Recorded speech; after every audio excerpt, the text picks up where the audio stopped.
कल बताया था ग्रेविटी क्या होती है और स्मॉल जी क्या होता है। आज स्मॉल जी की वैल्यू कैलकुलेट करेंगे कि कितनी आएगी। सबसे पहले हमने क्या किया, उसके लिए एक एक्सपेरिमेंट कर रहे हैं। Let us take a stone of mass m which is falling towards earth. हमने एक पत्थर माना छोटा सा, और वो पत्थर का मास हमने m माना, और ये माना कि वो अर्थ की तरफ नीचे की तरफ गिर रहा है। जब ये अर्थ की तरफ नीचे की तरफ गिरेगा तो इस पर दो तरीके के फोर्स लगेंगे। एक तो अर्थ की ग्रेविटी लगेगी, ठीक है, उसका फोर्स लगेगा। दूसरा जो हमारा यूनिवर्सल लॉ ऑफ ग्रेविटेशन है उसकी वजह से भी एक फोर्स लगेगा। वो दोनों फोर्स, जो पहला वाला है ग्रेविटी की वजह से जो लगता है, वो F बराबर हमने पढ़ा है सेकेंड लॉ ऑफ मोशन में, F is equals to m into A. ठीक, यहाँ पर एक्सीलरेशन क्या हो जाएगा, g के बराबर हो जाएगा, क्योंकि जो हमारी ऑब्जेक्ट है वो नीचे आ रही है। किस एक्सीलरेशन से, उसे ग्रेविटी अपनी ओर खींच रही है, तो ए की जगह हम क्या लिखेंगे, यहाँ पर g लिखेंगे। दूसरा जो यूनिवर्सल लॉ ऑफ ग्रेविटेशन है उसमें हम लिखते हैं g capital M small m upon D square. D क्या होता है, डिस्टेंस होता है इसका, ठीक है। m क्या होता है, मास ऑफ अर्थ, और ये स्मॉल m क्या है, मास ऑफ ऑब्जेक्ट है। दोनों ही फोर्स है ये, ठीक, दोनों।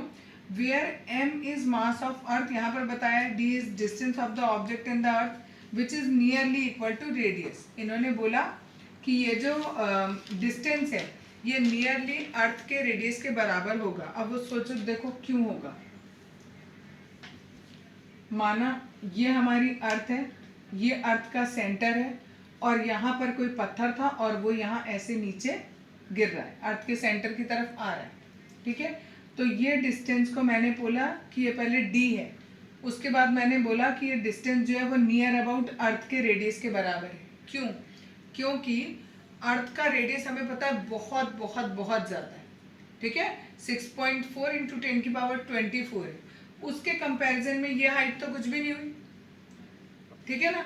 इसलिए हमने इसको नेग्लेक्ट मानकर क्या मान लिया कि ये बिल्कुल किसके बराबर है, आर के बराबर है। आप एक्चुअल में ये मत सोचो कि ये इतनी दूर है, ये एग्जैक्टली इतनी दूर नहीं, ये नियर अबाउट यहाँ पर है पत्थर, ठीक है, उससे भी बल्कि पास है। ठीक, ऐसा हो गया जैसे पूरा समुद्र है, समुद्र में से आपने 2 बाल्टी पानी निकाल लिया, तो आप क्या मानोगे कि पानी उतना का उतना ही है। सेम थिंग इज देयर, कि ये जो पत्थर था ये क्या था, इस पत्थर का जो सेंटर से डिस्टेंस था वो अर्थ के रेडियस के कंपैरिजन में बहुत ही छोटा था। इसलिए हमने क्या मान लिया कि वो बिल्कुल किसके बराबर है, अर्थ के रेडियस के बराबर ही है। ठीक, दोनों को हम इक्वल कर देंगे, इक्वेशन 1 और 2 को। यहाँ से m और ये m दोनों कैंसिल हो जाएंगे, क्योंकि दोनों ही जगह क्या लिखा हुआ है, ऑब्जेक्ट का मास लिखा हुआ है। तो ये भी ऑब्जेक्ट का मास, ये भी ऑब्जेक्ट का मास कैंसिल हो गया।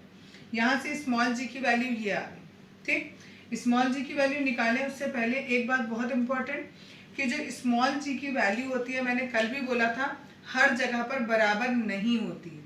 कैपिटल G की वैल्यू हर जगह बराबर होती है, वो यूनिवर्सल कांस्टेंट है, बट स्मॉल g की वैल्यू हर जगह बराबर नहीं होती। क्यों नहीं होती, उसका भी कारण है कि जो हमारी अर्थ है उसका जो शेप है वो पूरा स्फीयर नहीं है, ठीक है, it is not a perfect square, ठीक है। As the radius of earth increases from the pole to the equator, ठीक, पोल से इक्वेटर पर रेडियस ज्यादा है, the value of g becomes greater. देखो अब यहाँ पर ये g और r कैसे प्रोपोर्शनल है, ठीक, इनवर्सली प्रोपोर्शनल दिख रहे हैं। ठीक, एक चीज कम होगी तो दूसरा ज्यादा होगा, एक चीज ज्यादा होगी तो दूसरा कम होगा। ठीक, तो यहाँ पर मैंने बताया आपको, सपोज करो ये अर्थ है, यहाँ पर पोल है, और यहाँ पर हमारे क्या है, इक्वेटर है, ठीक है। तो वो कह रहे हैं, और हमारा पूरा स्फीयर नहीं है, कुछ इस तरीके का है, ठीक।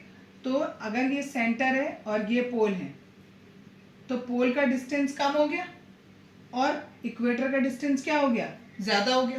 ठीक, रेडियस ज्यादा होगा तो क्या होगा, रेडियस ज्यादा होगा तो ग्रेविटी कम होगी, और रेडियस कम होगा तो ग्रेविटी ज्यादा होगी, ठीक है।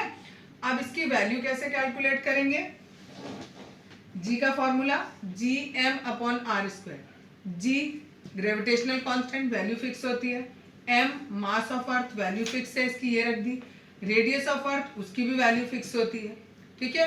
ये आपको याद रखनी पड़ेगी वैल्यू, क्योंकि कई बार आ जाता है calculate the value of g, तो आपको यहाँ से लेकर ये पूरा करके दिखाना पड़ेगा, ठीक है। अब आप इस पूरे को सॉल्व करोगे तो आपकी वैल्यू कितनी आ जाएगी, 9.8 मीटर पर सेकेंड स्क्वायर। ठीक, अगला पॉइंट दिया है motion of object under the influence of gravitational force of the earth. के ऑब्जेक्ट जो है वो किसके फोर्स में काम करेगी? ये जो ग्रेविटेशनल फोर्स ऑफ अर्थ है उसके इन्फ्लुएंस में वो मोशन करेगी, ठीक है, इसके प्रभाव में वो मोशन करेगी।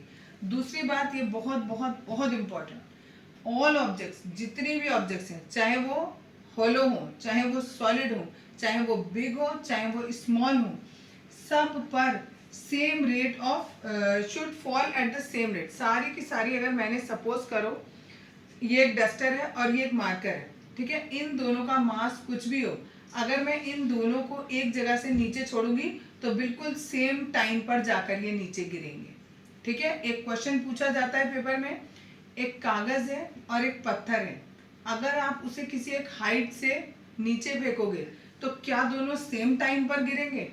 नहीं, लेकिन अकॉर्डिंग टू फिजिक्स वो दोनों सेम टाइम पर गिरेंगे, लेकिन कहां पर? When they are in vacuum, ठीक। अभी क्यों नहीं होता?